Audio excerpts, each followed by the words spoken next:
Hey y'all, I got another XJ to show you. This one's new, so let's go see what's up.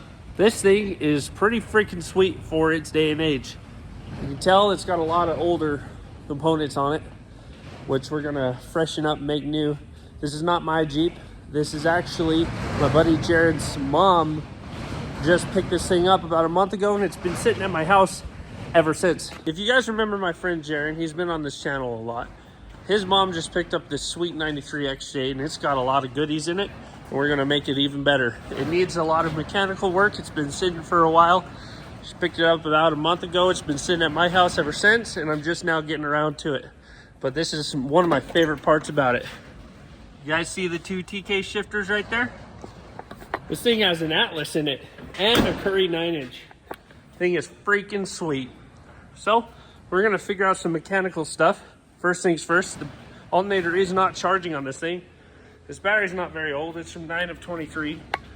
So I am just going to figure out this charging system and then diagnose the rest of the Jeep from here and get this thing running for her, because she wants to go wheeling with us. Even though Jaren's in Colorado right now, he won't be back until early next year. So Jaren's mom wants to wheel with my club though, which is super cool. So I'm gonna help her out, get this Jeep on the road for her. She can have a lot of fun. All right, you guys, one thing I want to apologize about before we get rolling is it is 50-mile-an-hour winds today, and there's not much I can do about it. These shop doors love to rattle. So I apologize in advance. There's not really a whole lot I can do, like I said, but you're just gonna have to live with it. I gotta still make content for you guys, no matter what the conditions are outside.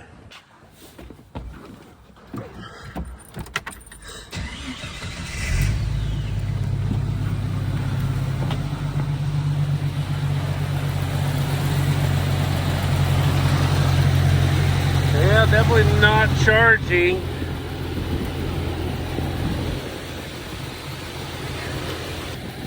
Hooked it down on the alternator, still not charging. Well, I'll be darned, you look at that, 14.4 volts. So, little backstory on this thing. The previous owner claimed to have taken the alternator off and got it tested. He said it was good, so he didn't know where to go from there. It's clearly at 14.4 volts now. The only thing I did was I was just poking and prodding around. All the connections on the alternator were okay. They were all getting the proper voltage they need. However, the guide tells you to back probe and ground pin 20 of the ECM, and that will basically bypass the voltage regulator and make this thing charge. All I did was just touch it to ground, and then all of a sudden it just starts charging. And now I clearly have the ground disconnected and it's still charging. So I think the voltage regulator in this ECM is intermittently going bad.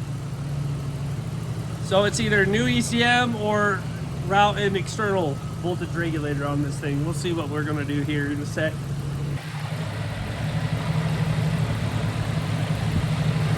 Look at that, it's back to not charging again.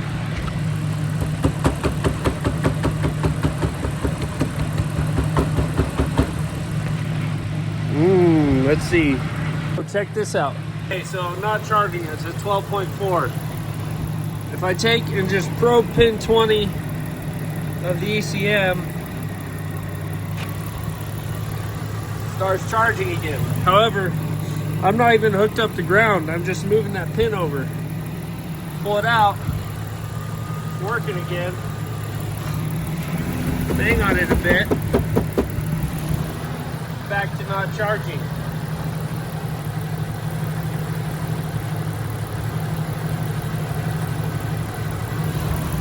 I'd say something's wrong with this connection here.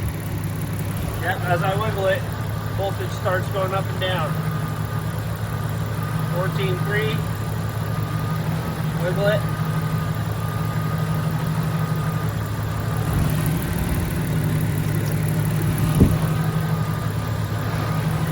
I think I'm gonna take this ECM connector off and inspect these pins. I'm wondering if this pin is just not tight and that's why it's not charging. Okay, so this upper right top pin is pin 20 of the ECM. Pin 20 is what controls the voltage regulator for the alternator. super loose. One next to it also super loose. This is my little pin tester. It's about the same size as the ECM pins. Now if you go to another one that's occupied, that one's nice and snug. I actually got to pull on it to get it out.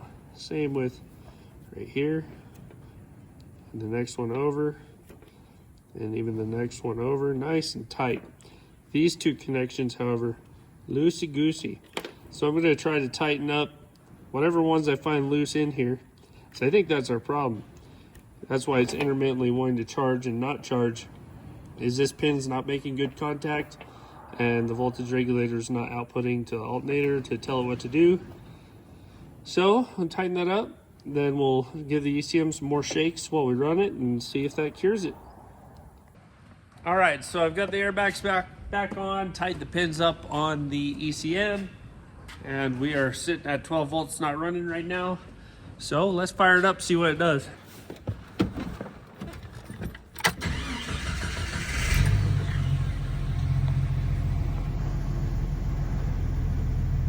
Going up on the dash, that's a good sign.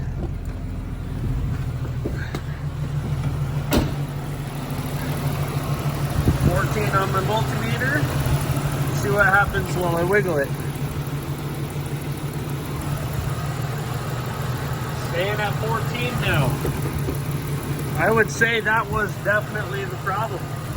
You guys, that was a fairly simple fix. I'm glad it wasn't anything major like the ECM or voltage regulator, just that pin connection. So if you guys have this problem, check that pin connection first before you go replacing your ECM. Okay, so now that I'm pretty confident we got the charging system fixed on this thing, now we can start looking at what else it needs and get it ready for the trail so she can have fun with us. So it does have a K&N. I'm currently air drying it right now. I went in and serviced it for her. It was a bit dirty, it wasn't terrible, but look at this coolant. Got one of these stupid safety caps too. I'm not a fan of safety caps. Do you guys like them? I'm all about the old school normal caps, but that coolant looks horrible and rusty. It's like they've been putting straight water in there. I'm gonna give this thing a nice flush. Might even put a thermostat new cap in it for her. Make this thing run right. Before I go any further, I want to show you guys what I found on this Jeep that's kind of cool, and other things that I think probably need to change so it can be more modernized to today's day and age. A lot of this build looks like it happened 20 years ago, which isn't a bad thing, but it is a little out of date. So of course this Jeep did come out of California. It is now an Arizona Jeep. If you guys recognize this thing, any of you in California recognize this thing, let me know if you've seen it around in your town. I'm not sure where in California it came from. The guy that sold it to Jaren's mom just moved here not that long ago, brought this with him, but he said a dude originally built this in California. So it's got this sweet bumper on it. It's even got a hitch on it, so she could put a slide-in hitch-mounted winch in there if she wants, or I don't know, she might just have me change the bumper for her. It's also got these old school Bushwhacker flares. I don't know about you guys, but I'm not a huge fan of these. What do you guys think? I mean, they work for flares for sure, but I don't know. We're doing notch custom flares in Quince's Jeep right now, and I think the notch customs look a lot better than these. It's also got some halogen lights up here, the ones in the bumper. I haven't seen if these work yet, but man, they are super crusty, rusty. I think we gotta change those out eventually. Also, somebody drilled some holes in the roof to route the wires through, and if you guys seen my light bar mounting video, I'm not a huge fan of that. So check it out and I'll show you guys how I did it a much easier way than drilling through the roof. So it's got this sweet roof rack. You've got the nice rain gutter mounts, spare tire on the top. She's also got some nice rock sliders here that protect the rockers. I think Jaren was telling me that we might rip these off and do the 2x6 in here like what I did on my buddy Corey's Jeep and all the rest of our Jeeps. Got some quarter panel armor, and I think this is a Rusty's, sorry, that's locked. This is a Rusty's rear bumper. So that's it for the outside of this thing. Show you guys the inside real quick. It's got an old CB in it. Speaker, I'm assuming for the CB, yep. It's got an 8-ball 5-speed shifter. This is an AX15 internal slave transmission. If it ever goes out on her, I'll probably switch it to external slave for her, so it's easier to change the hydraulics. It's got this sweet throttle control. I've been needing to do this on my Jeep. Throttle control is really awesome for rock crawling, or if you want to idle up for winching. Super cool. And it can even kind of be like a cruise control. You just got to be careful. You know, it's not going to shut off when you hit the brake like you would on a normal cruise control. You got to manually shut it off. But still a cool attachment. All these lights, light wiring things, a bunch of rocker switches. I don't know if any of these work. It looks like they do work. Oh. Well, that's not halogen anymore. Somebody must have changed it to HID. Still giant rusty lights. So, yep, all these crazy switches. I think it's kind of cool. It's like captaining a airplane. As I guys showed you earlier, it's got this Atlas twin stick. You can separate the front axle and the rear axle and do front and rear dig if you want. I'll have to play with that soon once I get this thing all up and going for her.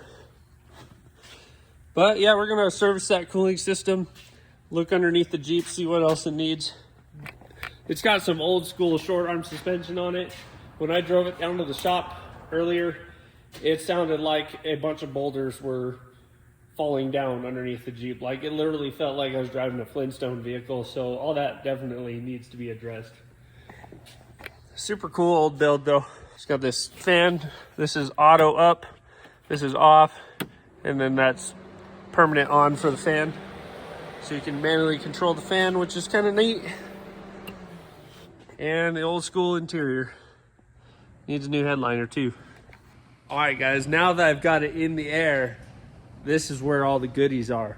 Supposedly this thing is Detroited front and rear, I believe 456 gears. But check this out.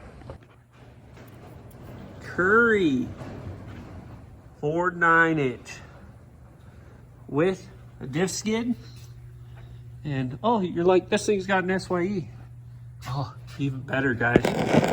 Atlas, I wasn't kidding. Full Rusty's underbelly skid. This thing is freaking sweet. On some really janky short arms, in my opinion. It's got this crazy Heim and some worn out bushings on these control arms. Definitely wants to gonna get changed eventually. I think she wants me to do some long arms on it. Got some wild diff skids. Skid Row Automotive. Normally you just do the Weldon diff skids these days, control arm skids these days. They just weld onto the bracket, or you put a beefier control arm mount on. But this thing is still short arm and stock steering, guys. They put a lot of work into it just to have stock steering. I get the short arms, you know, back in the day, a lot of people weren't on long arm yet, but I'm sure, I don't know, I wasn't wheeling 20 years ago. I've only been wheeling for 10. I'm sure a lot of guys weren't on stock steering. So to see an Atlas, a 9-inch, Detroits, all that in this thing, and still stock steering is kind of wild. I don't know if they just never got around to it yet, or if they didn't beat on it hard. But I've seen a lot of stock steering components bend in my day and age. So who knows? I don't know any backstory on this thing. Still really cool. Sway bar disconnects, of course. Oh yeah, got a nice thick tank skid right here. We're gonna be ripping these stupid mud flaps off. You don't need them in Arizona on a registered station wagon. And I think she's gonna have to get new tires because 3 of these are 33s and 1 is a 32, so that's not gonna fly. Got some really old Bilsteins. All the Bilsteins I've sold over the years did not have this type of logo on it. Really cool. Looks like it's from the early 2000s. Could be wrong. Do you guys think this stuff is within the last 10 years? I think it's 15 plus years old on most of this build. But gonna drain the cooling system and see what else she wants me to do. and we'll fill you in from there. Look how nasty that coolant is. Freaking gross, dude. Gonna give her a nice flush so she'll run right, not overheat. Looks like somebody tried to make a very janky, almost alloy out of this thing. Look at the weld on that cap, holy cow. That's kind of scary. Yeah, that wasn't doing very much.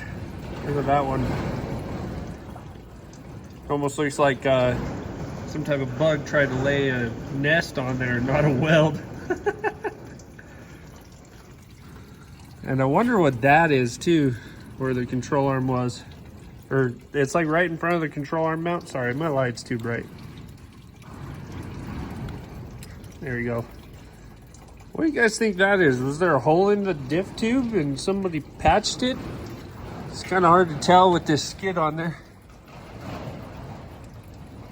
But somebody definitely welded a plate on there for some reason.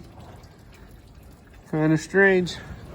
So speaking of the janky mud flaps, somebody just welded it straight to the unibody.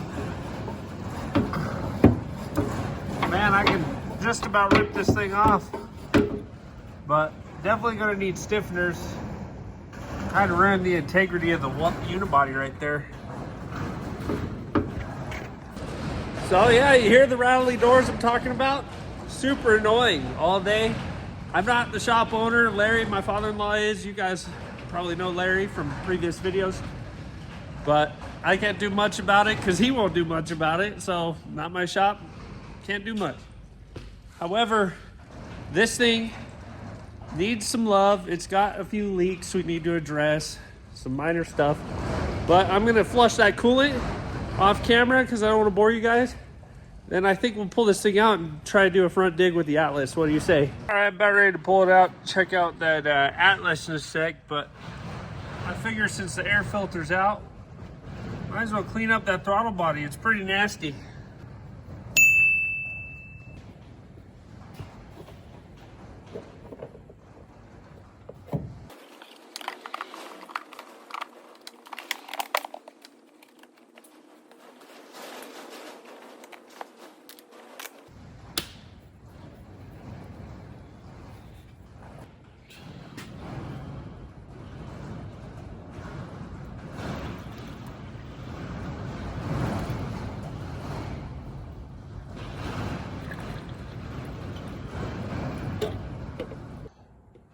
Much easier.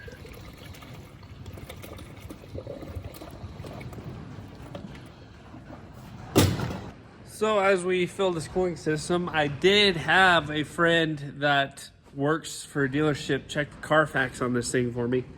And this thing has been in California most of its life, and then it went to Utah in 2015. And then I think 2017, 2019, it went back to California.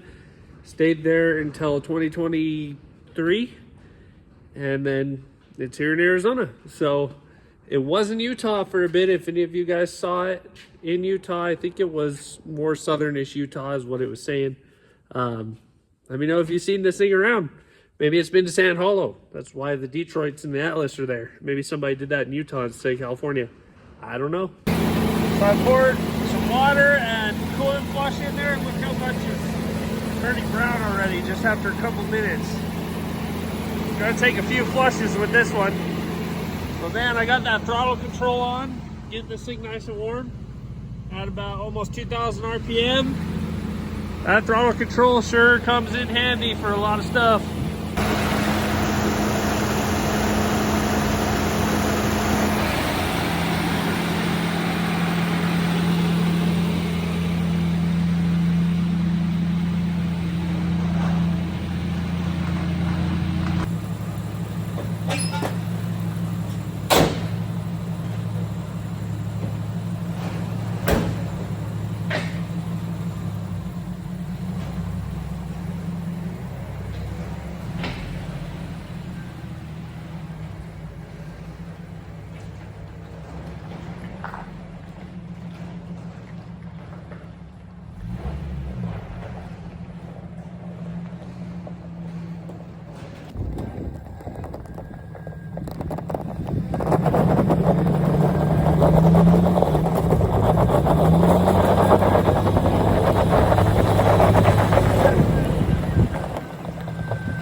guys, I would say this Atlas in this thing works pretty dang good. I think I need to adjust that rear parking brake some to get it to really grab in the rear and just have the front pull.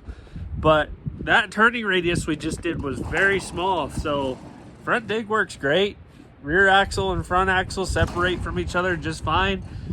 I mean, I am stoked for her to have an Atlas. She'd probably go a lot further than we do in our XJs. So I think she's fairly new to wheeling, at least in a Jeep. So we'll definitely be there to help her. I'm gonna go ahead and finish up this coolant flush and finish up the rest of the stuff on this Jeep off camera.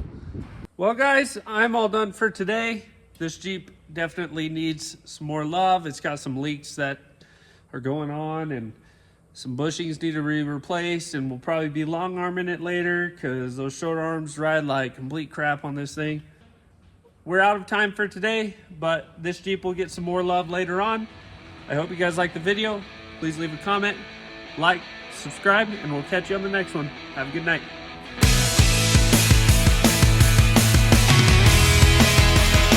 Well, with how low geared that Jeep is inside, I think Betty White might need a little transformation here soon.